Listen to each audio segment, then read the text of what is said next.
All right, government regulation. We mentioned this is what makes the oversight, the trucker there. You know, we're going to look about what makes them different. They register, they have to meet financial responsibility and operation. We're going to talk about the operation and information tomorrow morning, but we're going to talk about the first two here today. And to that, Robert, then we're going to look at coverages that relates to the financial responsibility. This is what we're going to build on today. We'll look at the operational standards and underwriting standards for tomorrow, okay? First thing I want to tell you is that you might not, and a lot of people in your area are not aware of, and that's the definition of a motor carrier. Page 1 of section 2. The motor carrier, FMCSA definition of motor carrier is anyone who uses a vehicle 10,001 GVW. That's 6 wheels. That's a dually. That's a 354. That's a 3000 series Chevy. It's not an 18-wheeler.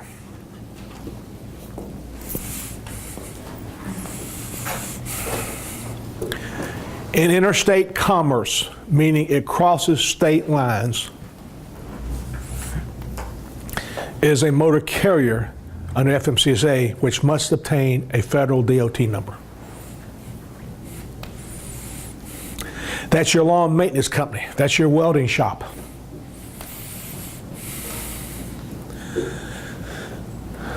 That's your distributors. That's your newspaper delivery.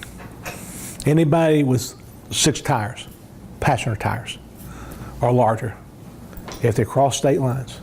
So the first thing you have to think about is we're not talking about 18-wheelers. The federal government says. So that's one dilemma we have in what we teach here, because most of y'all's primary business is 18-wheelers. And a lot of our discussion of the changes made in this are for the smaller risks, but some retail agents have a more variety than true 18-wheelers, true truckers. That's the big difference here, the motor carrier, both private and for hire. If they cross state lines with a vehicle with 6 tires or a combination, meaning 4 tires on the power unit and 2 tires on the trailer, a combination of the two, then they must obtain a DOT number. They're subject to the federal regulations with a couple of exchanges in the drug testing. I mean, one thing that you need to know, if you write that, I don't know, if you write that line of business, and I don't know if you got any market, Tammy, do you write any of those business auto classes, that part of it? And I don't know, Katie, if y'all underwrite any of those things, but one thing that people don't understand is that if you cross state lines, the driver has to be 21 years of age. In other words, a driver can drive from Wilmington, North Carolina to Asheville, North Carolina, which is about 400 miles as age 18 as a driving a beer company delivery truck, but they cannot drive to Myrtle Beach, which is 30 miles because they cross state lines into South Carolina. So that's the regulations here. It's when you cross state lines, you kick it up to the federal level. The important part also, Juan, on this part of it is if you got a DOT number, then we have that information they furnish the government. It's not going to be as much because the enforcement officers don't pay the same attention to these smaller units, you know, that are their neighborhoods they play softball with and all that. So you don't get as many inspections, but at least we get what they've registered, how many units they have, what they're hauling, and things like that. We'll talk about financial responsibility about it later on that part of it. But that's the first key. That's the motor carrier. It's not an 18-wheeler. It's a dually. It's a pickup truck. It's a dually part.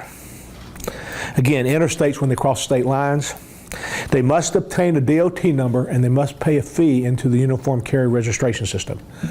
The basic fee for 1 unit or 2 units is $76. For over that, I think it's $73,000. There's 5 different categories. I don't remember all the breaks in that part of it, but that's the tool thing. And the real reason for this is the fees. This is why they're enforcing this now more, to collect the fees. Anytime you give the government money incentive, they more or less enforce the needs. And so it's the fee part of it here. Now, you couldn't meet financial responsibility. We'll talk about that in a few minutes. There are some states, some friends of ours say these states are lazy. Instead of writing their own, they've adopted the federal.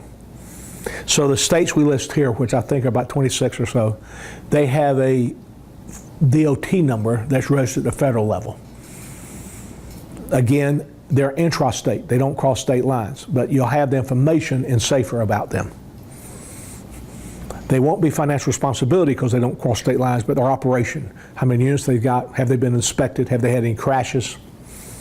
This would be pertaining in a lot of cases for even larger units where you have the local dump truck operators or local sod delivery, doing the local for hire. They don't cross state lines, but in these states here.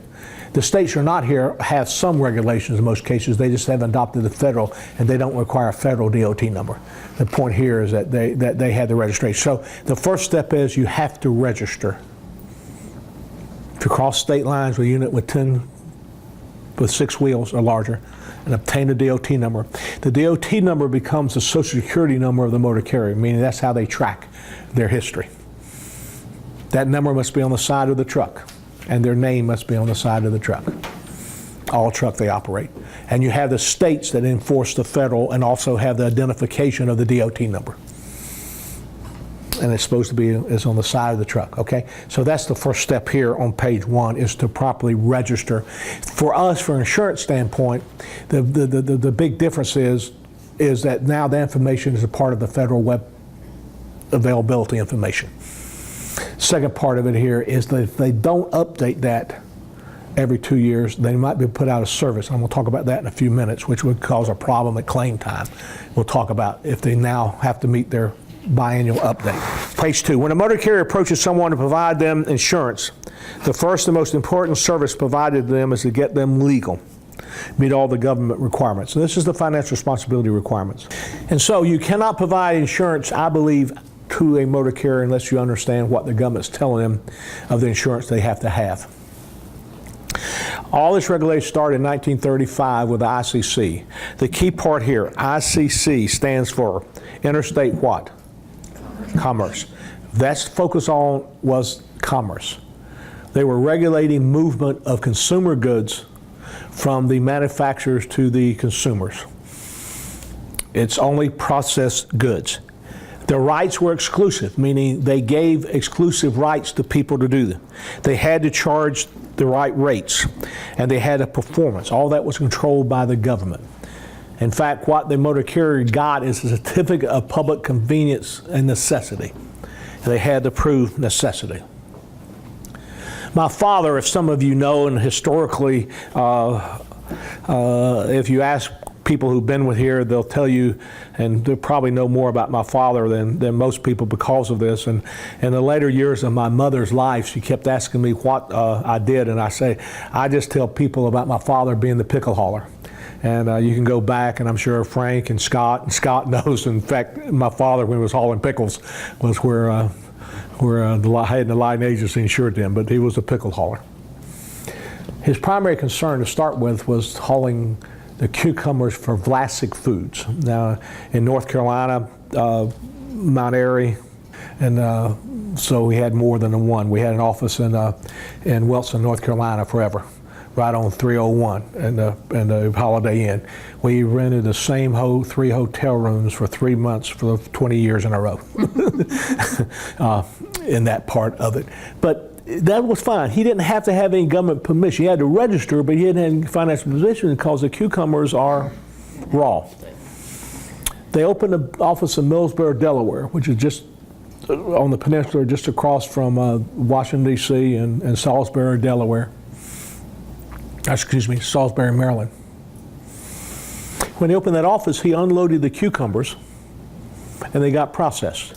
Clean, jar, juice, lid, label, carton out the back door, and he couldn't haul the same one away without going and getting government permission. So in 1975, he got government permission to haul food goods. It cost him $100,000. That was 4 years of his annual income. I mean, we're talking about where, his income was $25,000 a year, and he was in the top 2%. in those days, we're a whole different world here today with the 2%ers in the world today. And why was that important to him is because now it was exclusive. Vlasic had to do with him. He limited his competition, and Vlasic had to pay his rates. All that went away in 1980. 1980 was the deregulation. What was deregulated was the commercial side of the regulation. So after 1980, to be a motor carrier, you had to spend $300 to fill an app out, period, and you could haul anything. Old days, you had to haul certain things, food goods, over Pacific routes. Some of the terminology you hear today, have you heard the terminology trailer interchange agreements? Have you heard the terminology interline agreements? Trip lease, that's all the history. That's all the old history. Because if my father wanted to haul food goods, other than food goods, he had to borrow someone else's authority. That's where one trip, he would trip lease. That's not done even anymore today because everybody's got authority to haul anything. If he wanted to go outside of his territory, he would haul, say, from New England over Millsboro, Delaware, to he was going to Colorado. So he would haul it because his authority allowed him to haul it up to New Orleans. Then he would have an interline agreement with another motor carrier to haul it from New Orleans to Denver. And so they didn't have to load and unload trailers. What they did is exchange trailers. And that agreement said who's going to be responsible for the trailers when they're each other's possession. Nobody today trip leases. Nobody today has interline agreements. And nobody today has a trailer interchange. Period. They don't have a true trailer interchange. Nobody interchanges trailers. We use that terminology, but we'll talk more about in physical damage, but it's not trailer interchange as the term trailer interchange means. Here, it's all coming from the derivative of when authority was hard to get, where you had to share it, this part. So we will move beyond that part of it, and I agree, we'll get more in physical damage and trailer interchange to explain those differences in this thing. But that's where all this came from, here. And all that went away. Because now after 1980, with $300, I could haul anything, including load-grade hazardous. I couldn't haul hazardous and people other than that, with that authority, for $300. 1980 did two other things that were very important that later we'll talk about. They raised the minimum financial responsibility limit from $300,000 to $500,000 for 5 months. 5 years. And then January 1st, 1985 to the current 750. Plus they introduced the hazardous limits of $1 million to $5 million, and they introduced the MCS 90. They addressed the environmental concern of hauling hazardous material. So that's what the 1980 did. It deregulated as far as exclusivity, who could be a trucker. So it expanded. When my father applied for his authority, there was about 17,000 people that had the authority. The next step, when ICC was terminated in 1996, there was 96,000. Today, there are 210,000 people with permission to haul processed goods interstate commerce. So, and this is, and the whole purpose of that, Juan, was so we could depress costs to the shipper by having people bid for things instead of having an exclusive part of it. That was the process that we had here. So that was a proliferation of truckers, particularly smaller truckers in that area. So 1996, the ICC was gone. Folks, I haven't looked in the court app often, but I looked in the court app because of an expert witness case that I was dealing last Friday. And on the court app, it still asks, do you have an ICC authority? You know, it hasn't existed since 1996. That's how antiquated.